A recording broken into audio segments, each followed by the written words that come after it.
Bueno, yo no me voy a volver a presentar y la idea hoy, el objetivo de este encuentro es conversar un poco de lo que es incontinencia fecal en pacientes colorectales. Como yo les digo, a veces es la más fea de la fiesta, pero baila igual y la pasamos bomba. Bueno, entonces, básicamente nosotros vamos a conversar de tres patologías o que van a ser el objeto de nuestra charla. Las malformaciones anorrectales, la enfermedad de Hirschsprung y patologías medulares que puedan evolucionar con esta afectación a nivel colorectal, considerado después consecuente con una incontinencia. Un breve repaso teórico, porque uno no puede largar directamente si no sabe de dónde viene, y entonces la malformación rectal, muchos la teoría la conocen, porque ya la han escuchado en otras charlas seguramente o la han leído. Son ambas patologías muy frecuentes, una en 5.000, generalmente es más frecuente en el sexo masculino, algunas veces se puede hacer diagnóstico prenatal. Aquí tienen algunas fotos que ejemplifican los problemas que tienen los bebés cuando nacen, que es la falta del orificio anal. Y en 1980 el doctor Peña cambió el curso de la cirugía colorectal describiendo su técnica de anorrectoplastia sagital posterior que nos permitió brindar mejor resolución quirúrgica a los médicos. Se clasifica de muchas maneras, como lo pueden ver aquí, son diferentes clasificaciones, no son el objeto de nuestra conversación, ¿sí? Pero la idea hoy es poder conversar que de la malformación anorrectal, aquí van a tener un videíto que va pasando, y si eso es lo normal, aquí vayan viendo que de acuerdo a la altura en donde el recto se posicione, va a ser el desarrollo del complejo muscular. Entonces van a ver que las fístulas perineales van a estar acá y hay un complejo muscular, pero las fístulas a nivel de vía urinaria, cuanto más altas en el árbol urinario vayan a ser, va a haber un menor desarrollo del complejo esfinteriano, un menor desarrollo de la parte muscular. Y por ende, también un menor o un problema de desarrollo a nivel sacrococcigio. Algunas veces estas patologías cursan con patología medular, como la médula anclada, hasta un 30% de los pacientes, y eso también afecta el pronóstico de continencia de un paciente con malformación anorrectal. Alguna vez pueden haber escuchado que su doctor les dijo, vamos a tomar el índice sacro. ¿Y esto qué significa? El índice sacro se obtiene mediante una radiografía de frente o de perfil, generalmente usamos de frente, que es la más fácil, es donde sale el niño más derecho. Entonces nosotros de esta manera medimos, trazamos una serie de líneas. Mira, ahí estoy, ¿me escuchan ahí? ¿Ahí me puedes escuchar? Confírmame, Carla, si me escuchas. Sí, perdón, fue un error mío. ¿Está bien? No, no hay problema, no hay problema. Entonces nosotros trazamos una serie de líneas a nivel de en la pelvis y nos permite de esa manera establecer una relación que le llamamos índice sacro. ¿Y qué significa esto? Que a menor valor de esta relación, el paciente tiene más posibilidades de ser incontinente. ¿Sí? De todas maneras, no es algo absoluto, no es que si mi hijo tiene un índice sacro de 0.4, de 0.3, de 0.2, va a tener incontinencia. Quiere decir para nosotros como médicos, para poder aconsejar a los padres, probablemente un paciente que tiene un índice sacro, esto es el valor normal, 0.77, pero un índice sacro menor a 0.4 tiene más posibilidad de ser incontinente. Perdón, se me pasó. Ay, no quiero volver. Un índice sacro menor significa que el paciente puede ser incontinente y tiene total relación con el desarrollo sacrococcigio. Y si se acuerdan del dibujito que les he mostrado hace un ratito del esquema, cuando el sacrococcix no se desarrolla adecuadamente, no hay un buen desarrollo de complejo muscular esfinteriano y correlaciona la posibilidad de un paciente con mayor posibilidad de incontinencia fecal. Vamos a otra patología que afecta el colon recto, que no nace con incontinencia, pero que consecutivo a algunas cirugías o a algún grado de afectación puede tener incontinencia fecal. Entonces, el Hirschsprung que todos lo conocen, que es la ausencia de células ganglionares, que causa la obstrucción del colon, sobre todo rectosigmoidea. Entonces, a modo de repaso, la clínica soberana, la distensión abdominal, la falta de posiciones los primeros días, la radiografía con importante distensión de asas de intestino grueso, y nosotros como profesionales, cuando lo identificamos, decimos, bueno, tenemos esta radiografía con importante distensión, colocamos la sonda Foley, Nelaton de un calibre aceptable, sale automáticamente salida de aire en materia fecal, nosotros hacemos irrigaciones. Y eso para nosotros ya nos da una sospecha diagnóstica, no solo la clínica, sino también la respuesta a esta terapéutica. Esta es la parte donde nosotros vamos a hacer relación a lo más frecuente de la enfermedad de Hirschsprung es que afecte solamente la porción del recto y la parte distal del colon sigmoide, y eso va a ser el 80-85% de los niños con Hirschsprung. Pero hay otros grados de afectación de la pared intestinal colónica, como por ejemplo el largo que le llamábamos antes, que llega hasta el ángulo esplénico del colon. Entonces el colon funcional del paciente es toda esta parte del colon derecho y transverso. Y si no, aquellos pacientes que el colon no tiene células ganglionares, a veces se afecta la última porción del ilion, y entonces estos son cuadros de aganglionosis total. Afortunadamente son los menos frecuentes, pero el colon tiene una función muy importante. ¿Cuál es? La de absorber agua. Entonces, cuando nosotros perdemos mayor superficie colónica, perdemos la capacidad de absorber agua, y entonces la materia fecal va a tener tendencia a ser más líquida. Y esas materias fecales más líquidas son un poco más complejas de contener adecuadamente. ¿Sí? Entonces, estas son las situaciones en donde el Hirschsprung podría comportarse como incontinente o pseudodiarreas de acuerdo al grado de resección de intestino grueso que tenga. Y hay diferentes técnicas para resolver el Hirschsprung, sí, y no son el motivo de nuestra conversación, pero para que ustedes vean que hay un arsenal de técnicas quirúrgicas para que nosotros podamos resolver la enfermedad de Hirschsprung.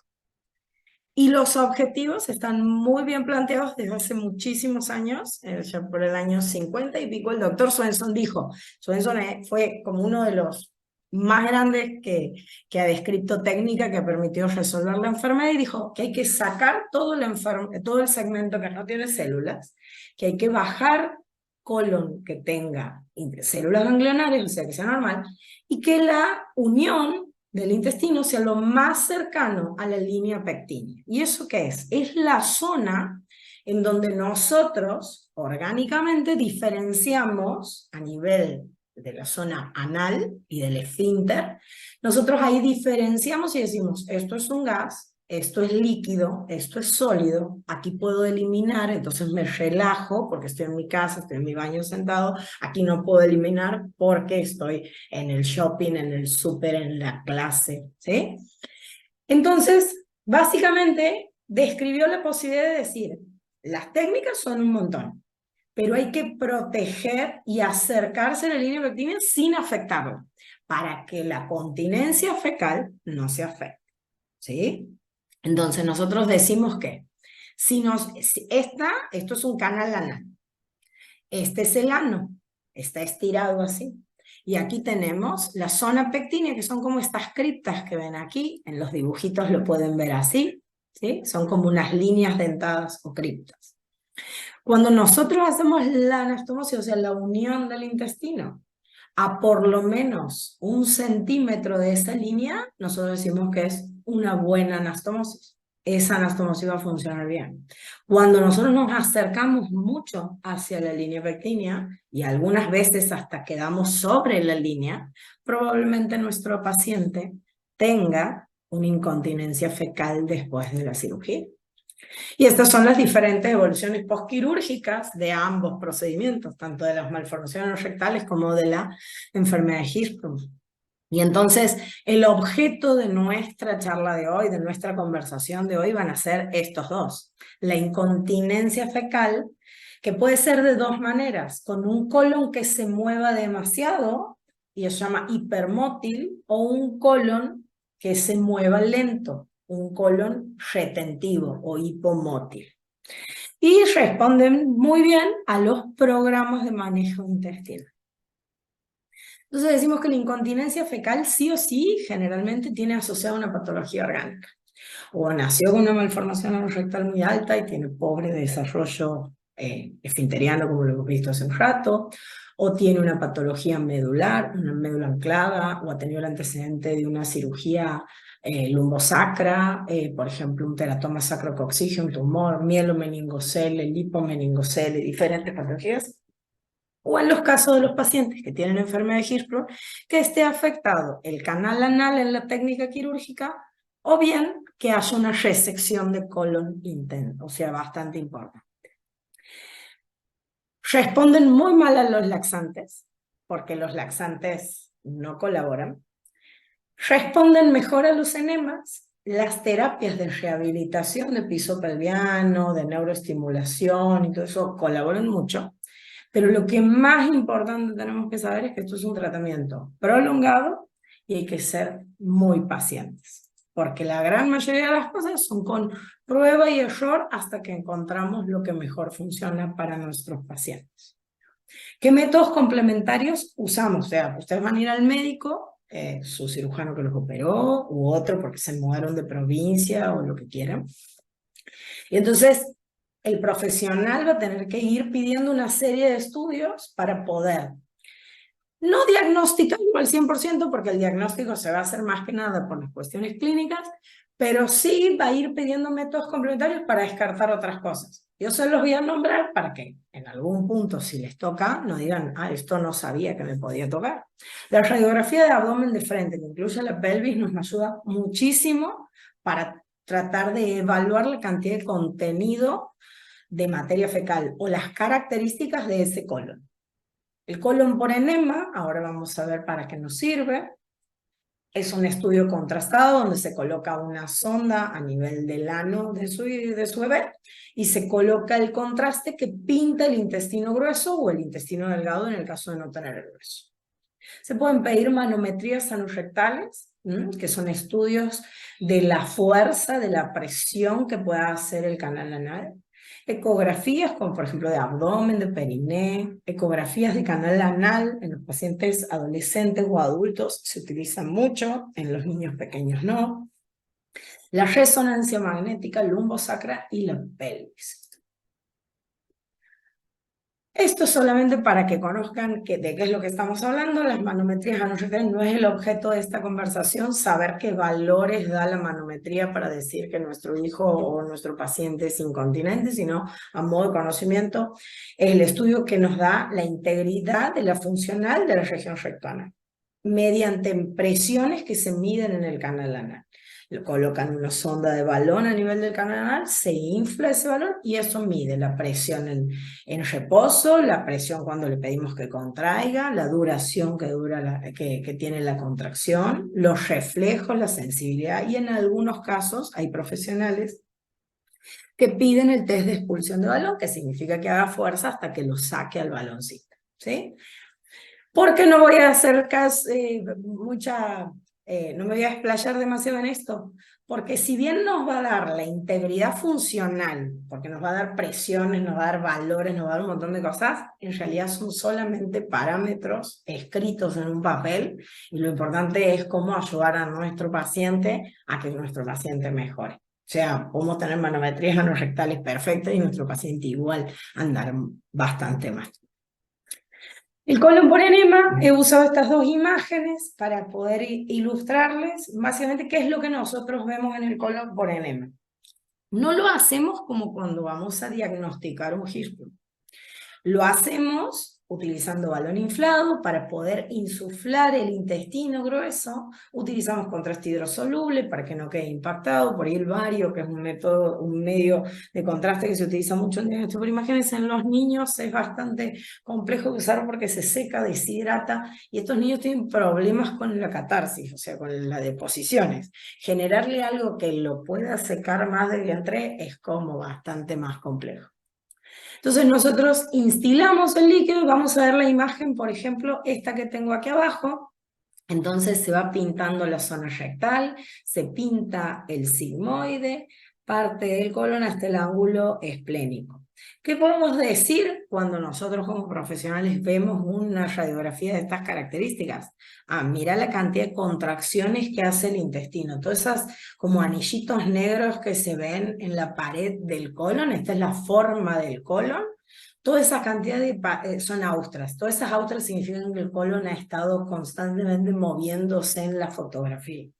Eso significa que el colon tiene una hipermotilidad, ¿sí? ¿Qué otra cosa vemos? Que el intestino, el colon, la parte izquierda, como pueden ver aquí, es más bien fina. No guarda materia fecal, sino que es más bien fina. Estos son dos estudios contrastados de pacientes con incontinencia fecal, con un colon hipermótil, un colon que se mueve demasiado, ¿sí? Si ustedes a estos pacientes le llegan a dar laxante, que a veces uno lo usa en determinados casos, no significa que no se den, las contracciones aumentarían, aumentando la incontinencia. En los niños, la videodefecografía, esto básicamente es un estudio de video que se filma mientras el paciente está defecando en un área de diagnóstico por imágenes. En los niños es casi muy complejo hacerlo. Imagínense que a veces tienen pudor para poder hacerlo en sus propias casas o en los centros de rehabilitación. Hacer una videodefecografía por ahí no suma demasiado. Y entonces vamos a conversar directamente ya lo que creo que es lo que han venido a escuchar, que es la parte de cuál es el tratamiento, el Bowel Management Program. O sea, en qué nos basamos o en qué nos paramos para poder decir, bueno, cómo vamos a ayudar a estos pacientes que tienen estos problemas. Primero, hay que tener paciencia. Los padres, los tíos, los abuelos, los pacientes, los médicos, los psicólogos, los enfermeros. O sea, aquí el que no se arme paciencia va en pérdida. Básicamente nosotros nos paramos en algunos pilares, como por ejemplo los enemas, la medicación con los enemas, la rehabilitación, el biofeedback, tienen muy buena respuesta, la neuroestimulación es segunda línea, pero está descrita y ayuda mucho. Bueno, ¿qué produce la incontinencia fecal? La incontinencia produce dermatitis, ¿sí? Entonces, hablábamos de que la incontinencia puede producir dermatitis, puede producir ensuciamiento o puede producir pseudodiarreas, ¿sí? ¿A qué le llamamos pseudodiarreas? A aquellos casos en donde el paciente se ensucia, pero tiene mucha materia fecal dentro del colon. Entonces sería dentro de los incontinentes que tienen un colon que se mueve lento. Parecen constipados, pero en realidad son incontinentes con hábitos retentivos. Bueno, y vamos al manejo. El manejo principal básicamente va a ser los enemas. Los enemas ayudan mucho. La medicación ayuda un poco, no mucho. La dieta, la educación y disciplina ayudan un montón. Yo no me voy a meter tanto en lo que es dieta y educación y disciplina, no voy a ser tan específica, pero sí vamos a ir haciendo hincapié en algunas cosas. Pero es muy importante que aquí se lleven que los enemas son muchas veces la salida que vamos a tener para ayudar a que nuestros hijos o nuestros pacientes estén limpios. Por ahí es muy complejo cuando uno está... a nadie le gustan los enemas, vamos a decir la verdad, y ahí pueden abrir el micrófono y los que estén de acuerdo conmigo pueden aplaudir. A nadie le gustan los enemas, pero de verdad cuando hay una buena educación aquí y comprendemos el problema y sabemos que el enema realmente ayuda, entonces decimos, bueno, no, sí, el enema realmente ayuda, pero al principio a nadie le gustan los enemas. Yo generalmente, nosotros en la Argentina tenemos la posibilidad de usar este sistema de enemas que se llama irrigador anal, es de Peristin, se llama Peristin, es de Coloplast. En otros países hay otras marcas, nosotros en la Argentina solo tenemos esto. ¿Qué pasa cuando no tengo Peristin? Puedo hacer este tipo de enemas mediante un sistema con una sonda Foley y con el sachet de fisiológico, con el líquido directamente. No es que esto es imprescindible, ¿sí? Pero básicamente la función aquí es la que ven en el esquema. Ingresa una sonda, infla un balón, inyecta o instila un líquido que ocupa por lo menos la mitad del colon, ¿sí? La mitad izquierda del colon más distal. Y una vez que desinflemos y vaciemos, este líquido va a ir vaciándose. ¿Y cuándo se vacía? Este líquido se vacía cuando estoy en la casa haciendo este procedimiento. Y el tiempo que demora esta materia fecal en llegar hasta aquí es el tiempo que el paciente puede estar más limpio. Hay indicaciones, sobre todo para los pacientes que tienen patología neuromuscular, malformaciones anorrectales, como hemos hablado recién, son específicamente nuestros pacientes. Las contraindicaciones son muy pocas. Yo aquí les voy a mostrar un video que es de la empresa, que está muy esquemático y lo puedo explicar. La verdad que si no fuese que realmente funcione, no lo estaría mostrando. Tengo varios pacientes en estas condiciones a veces y la verdad que ayuda bastante y les ha dado una libertad para estar más limpios. Entonces, el video también está en la página de Coloplast, así que yo les voy a ir pasando para que los que quieran puedan entrar. El niño va al baño, tiene todos sus elementos, con agua tibia de la canilla puede llena el recipiente. Una vez que se llena el recipiente, lo tapa, le une el catéter, que todavía en un sistema, se purga el sistema. Entonces el niño, acá está, el niño en el inodoro se sienta, muchas veces cuando el niño es pequeño ayuda a la mamá, colocamos en la sonda, se infla el balón, ¿sí? Se infla el balón y luego de inflar el balón se comienza la instilación del líquido que va a entrar en el colon. Es bastante fácil de manejar. Generalmente se necesita que el niño sea un poquito más grande, pero el paciente más pequeño que tenemos nosotros en el equipo, bueno, el paciente más pequeñito que tenemos nosotros tiene 4 años, tiene una malformación rectal con una fístula de la vejiga, o sea, muy alta, y evolucionó con una incontinencia importante y con este sistema logró controlar el ritmo evacuatorio. Y de esa manera el paciente se saca la sonda, retira la sonda y elimina toda esa materia fecal más el líquido del enema en el inodoro mientras está.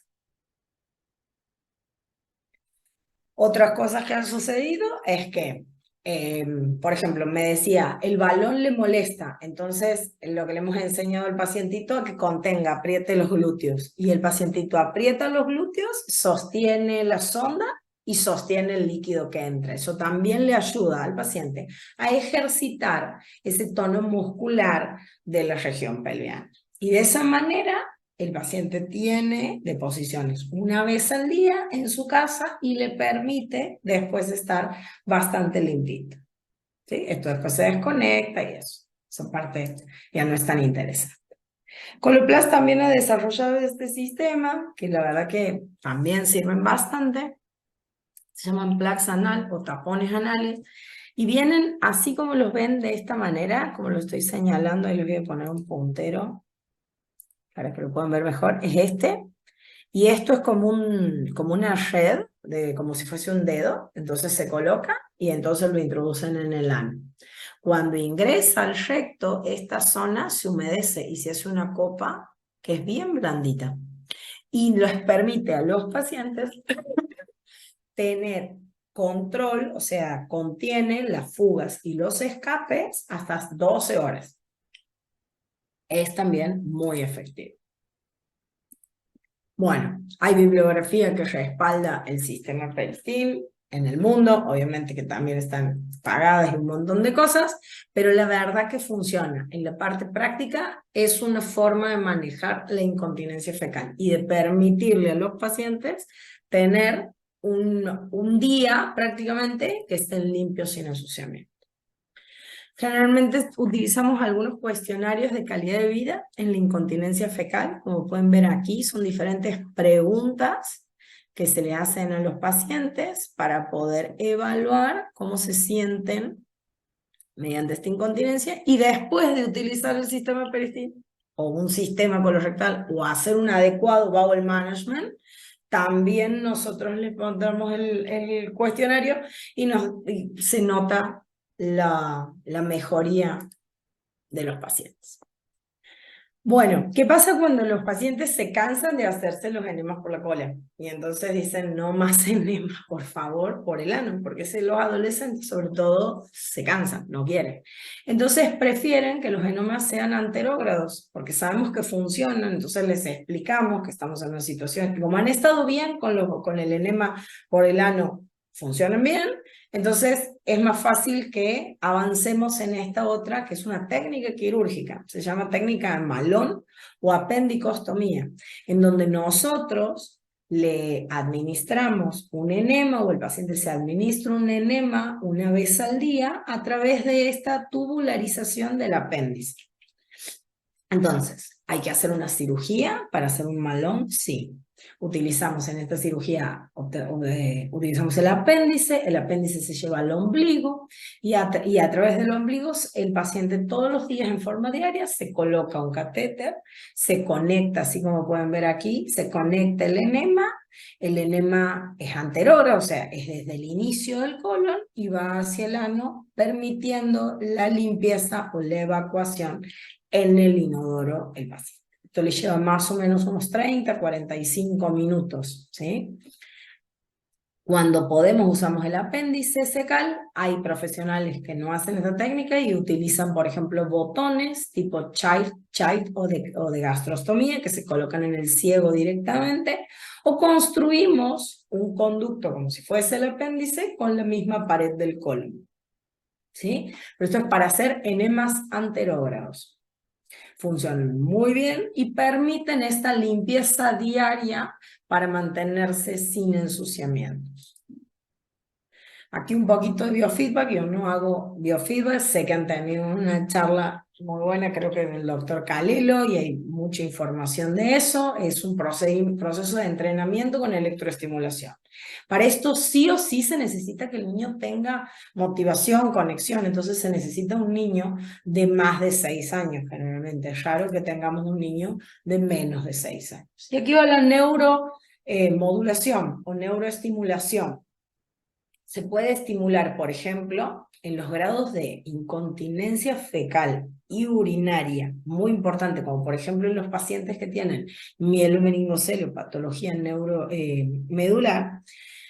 Esta estimulación del músculo, del nervio tibial posterior permite de alguna manera mejorar la sintomatología a nivel de lo que es la vejiga neurogénica, la incontinencia fecal, la incontinencia urinaria, dándole al paciente mayor capacidad de control.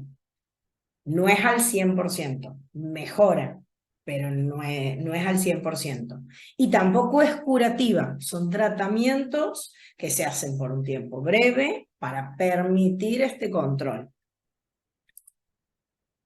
También está de moda, no sé si lo habrán podido leer, pero por ahí sale en el diario y dicen, le curaron la incontinencia fecal a un paciente, le pusieron un marcapasos. Bueno, esto es lo que es el marcapasos que sale en el diario.